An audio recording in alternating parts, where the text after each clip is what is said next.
Would you please give me your full name? Marquell. Can you tell me how old you are? I am 26 years old.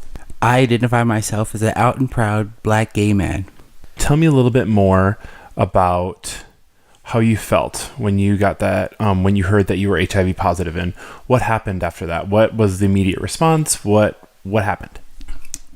Soon after I went to the health clinic, I got a call from some nurse lady that said that I need to come into the clinic, but I was like, I can't come to the clinic because I don't have a car and it's too much, so I'll just tell me over the phone. And so the lady was like, well, can I come and meet you at your house? I was like, okay, I've never heard of a nurse that makes house calls, but oh well. And she came over to my house and she went over this list of STDs that I didn't have. You're negative for herpes, negative for hepatitis, negative for this, negative for that, but you came out positive for HIV. The minute she said that, I was like, she didn't say that. I didn't hear that. I heard that wrong. So, I guess you could say denial. I'm not that gay guy that's out at the club in the short shorts, all tooting it up and dancing, and you know, I'm not always online and meeting these guys and hooking up. So I was like, oh, I can't get HIV because I'm not that promiscuous. I'm just a shy guy that stays to myself. And that one risky behavior, there it was. It was a sexual encounter.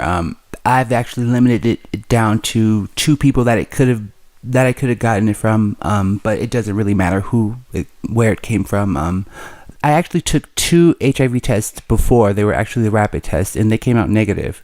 But for the 3rd test, I was positive, so about 2 to 3 months. I was living in San Antonio at the time, and when I found out I was positive in October, I didn't really tell anyone. I kind of just stayed to myself. And actually, 6 months later, I moved to Albuquerque. The diagnosis had a lot to play in me moving away because I didn't want anybody to know. I didn't want to have to go to a clinic. I didn't want anyone to see me. So I guess you could say it kind of made me distant, even more distant than I already am. It's been kind of difficult with my journey. For the first year I was diagnosed, I never seek treatment. I never talked to anyone about it until a group of guys at Empower decided to come out with our status, and it was pretty empowering and uplifting then. What played a role in deciding that? What made you decide, hey, I don't, there's treatment, but I don't really want to seek that kind of treatment? I was coming to Empower for about a year before I finally decided to come out, but just learning everything about how HIV medication works and how HIV is spread and things like that just kind of made me want to like come out with my status along with other people, and also to help be an advocate and to help let other people know that you can have HIV and it's okay. You're not gonna die. You can just take care of yourself and other people. Tell me about the top 5 stressful things in your life before you knew you were positive, and the top 5 stressful things in your life after you found out you were positive. I guess the top 5 before was, I guess, friends, family. I need a social life. I guess I'll count that as 2. A job. At the time I was in the military. I was in the Army Reserve, so it was like, well, how can I be gay and be in the Army? So that was a big stressful thing for me, I guess. Being distant from people.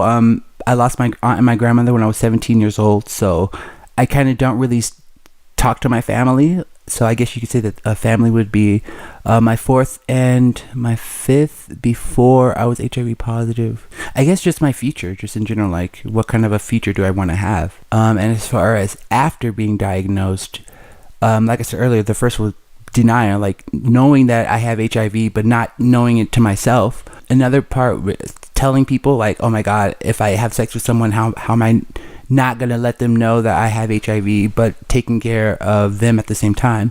3rd, oh my God, what if someone sees me going into the clinic? I don't want anyone to see me going into the clinic. I don't want anyone to know that I have HIV. 4th, I guess it currently would be my medication. Like I said earlier, I suck at adherence. I don't take my medication every day, which I should. I hate taking it. It makes me groggy. It makes me not hungry, but my stomach kills me because it's like, oh, I need to eat something, but I don't want to eat. I actually take 3 pills for my HIV. I take a Truvada pill, I take a Prozista pill, and I take a Norvir.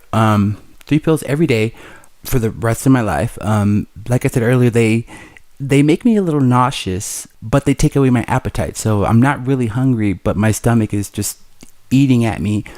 And the 5th stressful thing, I guess, would be trying to be a good role model for other people with HIV. It's kind of like difficult for me to do that, being out and about, but just trying to be a good role model, I guess. Sometimes when I go get my labs, my doctor can actually tell me if I've had a stressful period, because my numbers will show it up, in addition to my medication, but also my stress levels. She can tell that from my blood. I don't know how she does that, but she could tell me if I've had a stressful week or not. I'm in a stressful time since the last time I saw her. So yeah, HIV has put a lot of stress on my body, but I know that stress isn't good for the HIV either. So it's a double-edged sword for me. What does it mean to be an African American gay man in American culture today? It's kind of, I'm not sure how to say it, but I feel that to gay people, I'm just a black guy. And then I feel that to black people, I'm just a gay guy. It's kind of difficult to find my place, I guess. I'm sure it's all in my head. But I just feel like I'm always something else to someone. Growing up, I couldn't really tell my aunt and my grandmother that I was gay, because they would probably be like, oh my God, go to church and beat it out, try to beat it out of me. But yeah, it's just I guess dual identities, and it's like some days I want to be black, some days I want to be gay. What message do you want to get out there? I guess I kind of want to be the person that I was looking for when I was diagnosed. I kind of want to be just someone to let people know, okay, well, if you're HIV positive, you're not going to die. Your life's not over. You can still do everything that you want to do. Just, of course, you have to take care of yourself. Just to try to remove the stigma around being HIV positive. Like I said earlier, it's okay to be HIV positive. You're not going to get sick, or you're just normal like everybody else. Just take care of yourself and others. Seek treatment if you need it. Get tested if you're not. And if you are positive, seek treatment as soon as possible. Like I said, the first time I actually went to go see my doctor, my T-cell levels were really, really low. I was expecting them to be a little bit higher than they were, but they were extremely low. Like 216 low. The minute I heard those numbers, I was in shock, because it's like, how did I let this happen to me? But I just kind of want to be the person that I needed when I was diagnosed. Why do you think that African American men are at higher risk of contracting HIV? I think because it's an educational thing. There's a lot of black gay men on the DL, pretty much meaning that they live their life as a straight man, but they have sex with men. And I guess because they don't seek the education of getting educated on HIV and AIDS, they think, oh, well, because he can't get pregnant, he can't, it's all okay. But engaging in risky behaviors, anybody can get HIV. Also, prison numbers, people in jail are engaging in these risky behaviors, and they don't have condoms. And then when they get out, I'm sure that they still engage in the same behaviors, but aren't educated. So I think it's just an education and I guess identity thing. Just identifying yourself like, well, I'm not that white guy over there that's at the gay bar, so I'm okay to have sex with whoever I want. Why are there a lot of African American men on the DL? Why is that? Why do you think that's an experience in the African American culture and community? I think it's because, like I said earlier, the dual identity issues of being a black person and then being gay on top of that. It's kind of like you don't really know where to fit in. A lot of black people grow up in the church, and in the church it's not okay to be gay. So I'm sure that a lot of these people just cover up their gayness and get married and have kids, but they still engage in these same risky behaviors. So I think that if people were just allowed to be who they are, they could just do what they want, and they would protect themselves if they were educated and allowed to just be who they are. Is there anything else that you would want different communities to know about your experience and what it means to be you with all those identities? I guess bottom line would just be get tested, or get treated.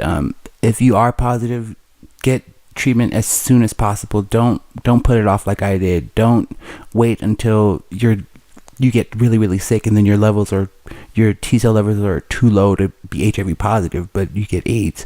Just take care of yourself and take care of other people.